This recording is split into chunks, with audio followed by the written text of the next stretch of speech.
How bad is the Binance lawsuit? Well, we're going to try to break it down a little bit in this video and appreciate you guys as always. This news came out yesterday, just in. Binance and CEO sued by the United States CFTC over alleged regulatory violations. So, this was the big breaking news story yesterday, talking about everything related to Binance. So, Binance and CEO sued by US CFTC for alleged regulatory violations. Bloomberg reported that the regulator is suing the exchange for allegedly breaking trading and derivatives rules. Moreover, the report states that the FCTC filed the lawsuit Monday in federal court in Chicago as well. Binance sued by U.S. government agency, the CFTC, for alleged regulatory issues. Details on the violations for the accusations are minimally available right now. Conversely, Bloomberg reported that lawsuit had been filed today in a federal court. Moreover, although there are a few specifics right now, the report states the US CFTC is suing Binance, quote, for allegedly breaking trading and derivatives rules. Now, after all of this article comes out today. Just how bad is this? How bad is the Binance suit? If the commodities cops are taken at their word, Binance could be sacrificing regulatory compliance for the sake of growth. Now, this is an ongoing investigation. I am not going to take a side on this right now because a lot of details and a lot of things have to play out.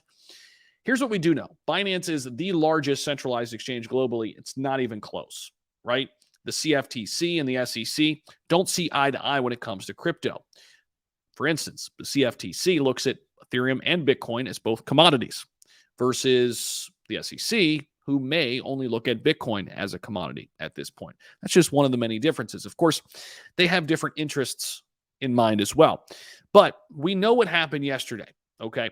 Now, just last month, Binance Chief Strategy Officer Patrick Hillman told the Wall Street Journal that the exchange had closed, quote, gaps that formed in its compliance strategy as a result of the exchange's rapid expansion. At the time, Hillman more or less suggested Binance was prepared to eat flour for its previous crimes, committed unwillingly, but was also having substantial conversations with regulators that would allow it to continue existing.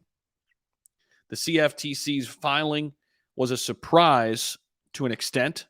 There have been rumors the United States Department of Justice, Securities and Exchange Commission, and even the Internal Revenue Service were preparing lawsuits for a range of corporate failings.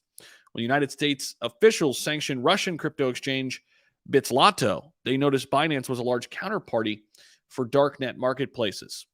That the CFTC dropped the first shoe is surprising, if only because it fuels confusion over whether, you guessed it, Ethereum and other cryptos are commodities. Now, from everything we have at our disposal, the CFTC looks at Ethereum and Bitcoin in a similar vein, calling them both commodities, which is good for Ethereum and Bitcoin.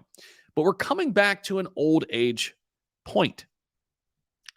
Keeping your crypto on centralized exchanges is probably not the best idea. Now, the CFTC is accusing Binance of not only servicing United States customers without filing for the appropriate licenses, but actively helping customers skirt KYC and other compliance rules.